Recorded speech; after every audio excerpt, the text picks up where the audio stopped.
Bismillahirrahmanirrahim.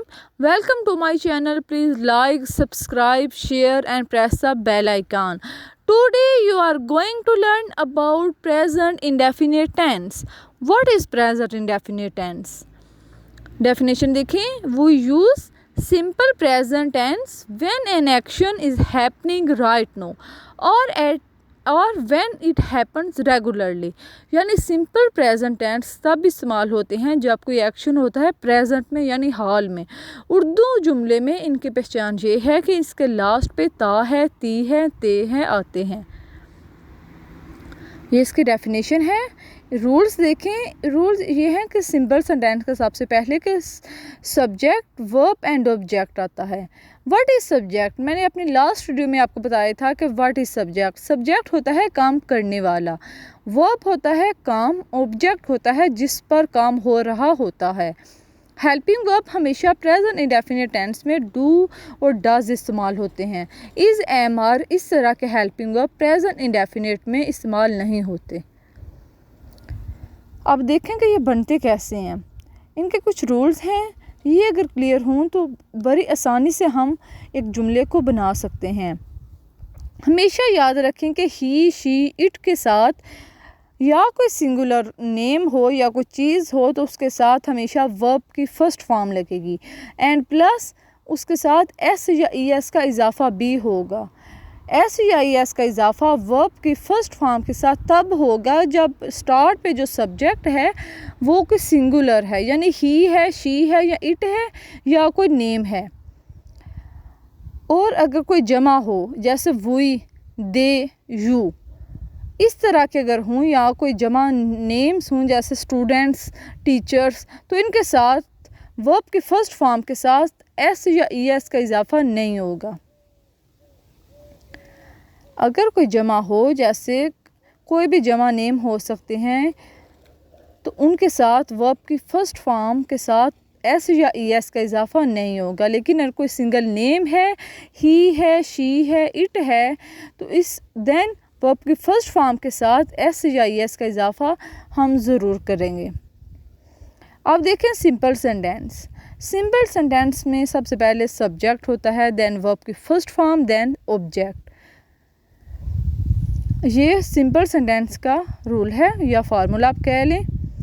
Negative sentence देखें जिसमें subject डस या डू का इस्तेमाल होगा, नॉट प्लस वर्ब की फ़र्स्ट फॉर्म देन ऑब्जेक्ट.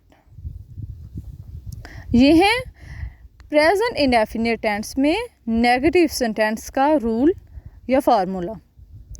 जो आपको ठीक लगता है आप कह लें. डू और डस का इस्तेमाल भी. अब आप सोचेंगे कि डू एंड डस के हमें कैसे पहचान होगी. तो अगर कोई सिंगल है जैसे ही हो, शी, इट या कोई सिंगल नेम हो तो उस देन वर्ब की फ़र्स्ट फॉर्म के साथ डज लगेगा. सॉरी मतलब कि उस टाइम जो है डज आएगा लेकिन देन वर्ब की फ़र्स्ट फॉर्म के साथ एस या ई एस का इजाफ़ा नहीं होगा. लेकिन अगर कोई जमा हो, वी हो, दे, यू तो देन तो वैसे ही वर्ब की फ़र्स्ट फॉर्म के साथ कुछ नहीं लगता. लेकिन जब सेंटेंस में कोई भी सेंटेंस हो, सिंपल हो, उसके साथ डज आ जाए तो फिर वर्ब की फ़र्स्ट फॉर्म के साथ जो एस या ई एस होता है वो रिमूव हो जाएगा. इंटेरोगेटिव में क्या होता है कि स्टार्ट पे जो है डज या डू का इस्तेमाल होता है, देन वो सेम ही होता है, सब्जेक्ट, वर्ब की फ़र्स्ट फॉर्म प्लस ऑब्जेक्ट. ये बेसिक कंसेप्ट्स हैं, इनको आप अच्छे से समझ लें. ही, शी, इट या कोई सिंगल हो तो देन वर्ब की फ़र्स्ट फॉर्म के साथ एस या ई एस का इजाफ़ा होगा. नहीं तो अगर कोई जमा हो तो उसके साथ वर्ब की फ़र्स्ट फॉर्म के साथ एस या ई एस का इजाफ़ा नहीं होगा. लेकिन अगर डज हो तो फिर जो है जो हम पहले हमने लगाया था वर्ब की फ़र्स्ट फॉर्म के साथ एस या ई एस का इजाफ़ा देन वो रिमूव हो जाएगा और वो जो ई एस है वो डज के साथ आके लग जाएगा. आप देखें एफर्मेटिव सेंटेंस ये सिंपल सेंटेंस ही होते हैं. जैसे Amna plays football.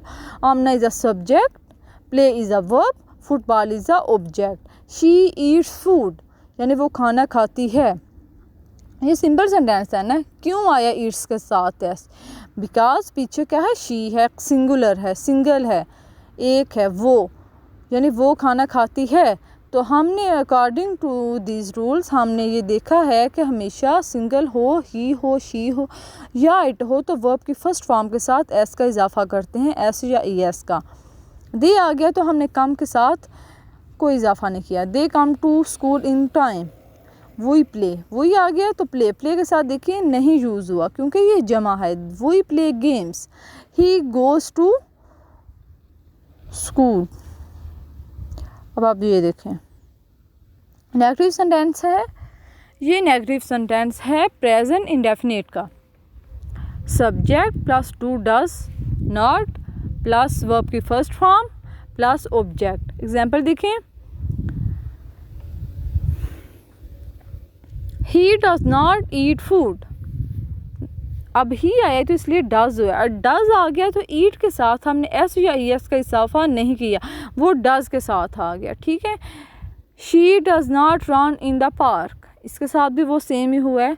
They do not play cricket, इसके साथ तो पहले ही जब डू आ जाए या कोई जमा हो जैसे दे आया तो वैसे ही वर्ब की फर्स्ट फॉर्म के साथ हम एस या ई एस का इजाफा नहीं करते। We do not go to the school, students do not waste time. वैसे तो आप डोंट कहते हैं, लेकिन आपके कंसेप्ट को क्लियर करने के लिए, आसानी के लिए मैंने इनको सेपरेट लिखा है डू नॉट, वैसे दे डोंट कहते हैं। आप इसके रूल्स देख लें। ये है नेगेटिव सेंटेंस प्रेजेंट इंडेफिनिट का, जिसके साथ हमेशा ही, शी, इट के साथ वर्ब की फर्स्ट फॉर्म लगती है। अगर डज या डज का इस्तेमाल हो तो फर्स्ट फॉर्म के साथ एस या एस का इजाफा नहीं होता। अब देखिए, आप इंटेरोगेटिव जो सेंटेंस है वो इसके बाद में आएगा, पहले नेगेटिव इंटेरोगेटिव देख लें। इसमें क्या होता है कि डू और डज जो है वो स्टार्ट पे आता है, सब्जेक्ट के फ़ौरन बाद नॉट आता है, क्योंकि ये नेगेटिव सेंटेंस है, नेगेटिव इंटेरोगेटिव है, तो डू और डज का इस्तेमाल भी स्टार्ट पे होगा और देन दरमियान में नॉट का भी होगा। एग्जांपल देखें, does Amna not go for shopping, does he not eat pasta, do we not play in the park, do they not work in the office. देखें, जैसे फर्स्ट देखें कि डज है ना स्टार्ट पे, क्यों देखें डज आ गया तो गो जो है एक वर्ब है, एक काम है, तो उसके साथ हमने एस या ई एस का इजाफा नहीं किया। क्यों नहीं किया? क्योंकि वो डज के साथ आ गया तो उधर से रिमूव हो गया। अब does he not eat pasta, अब ईट भी एक वर्ब है तो इसके साथ इसलिए नहीं किया क्योंकि स्टार्ट पे डज आ गया, और जब डज हो, डज की मौजूदगी में हम वर्ब की फर्स्ट फॉर्म के साथ एस या ई एस नहीं लगाते।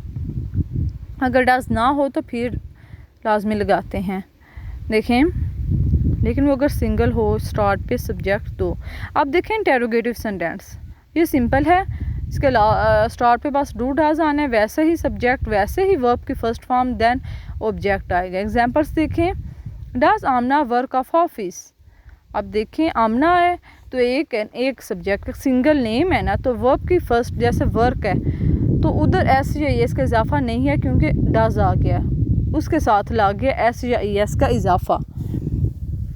Do we eat rice, do they go for walk.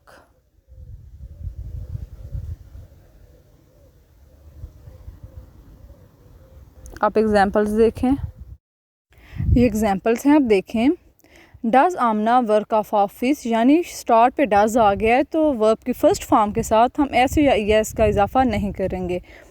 ये इंटेरोगेटिव सेंटेंस है, ये इंटेरोगेटिव सेंटेंस है। देखें, डू डज स्टार्ट पे आ जाएगा, देन सब्जेक्ट, देन वर्ब की first form, then object.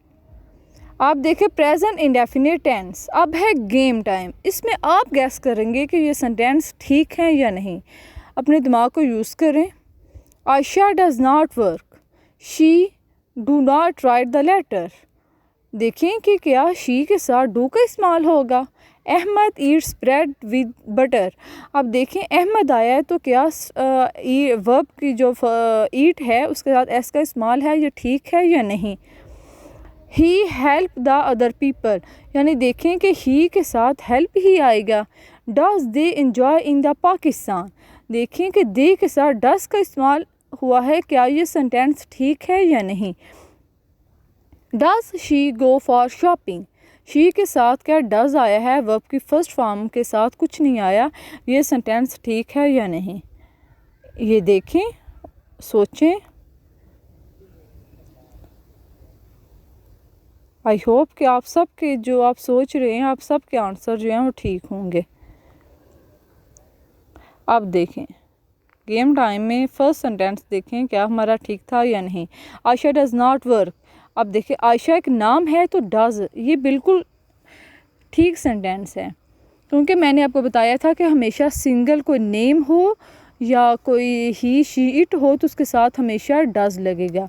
She does not write the letter, अब पहले डू था तो पहले ये गलत है, इसलिए मैंने रॉन्ग ऊपर टिक किया है, तो डज़ आएगा शी के साथ तो फिर ये ठीक होगा। Ahmed eats bread with butter, तो अहमद ईट्स आया तो ये बिल्कुल ठीक है, पीछे एक नाम है, सिंगल है, तो वर्ब की फर्स्ट फॉर्म के साथ एस का इस्तेमाल इधर बिल्कुल ठीक है। She help of other people, अब शी हेल्प नहीं आएगा, मैंने आपको बताया कि ही शीट हो तो वर्ब की फर्स्ट फॉर्म के साथ एस या ई एस का इजाफा होता है, तो पहले ये रॉन्ग था, आप एस लगाएंगे तो वो ठीक होगा। अब देखिए do they enjoy in the Pakistan, तो क्या डू जो है वो दे के साथ आएगा, दे के साथ हमेशा डज नहीं डू आता है, अब इसलिए ऊपर से इसको काटें। अगर do they enjoy in the Pakistan तो ये सेंटेंस जो है बिल्कुल करेक्ट है। हर वीडियो में इस तरह का गेम टाइम होगा कि आप सोचें ताकि जो आपको पता चले कि आपने क्या सीखा है। Please like share and subscribe to my channel, अभी कर दें। अब हम मिलेंगे अपनी नेक्स्ट वीडियो में एक नई वीडियो के साथ, एक नए लेक्चर के साथ। तब तक के लिए अल्लाह हाफिज़। प्लीज़ लाइक कर दें।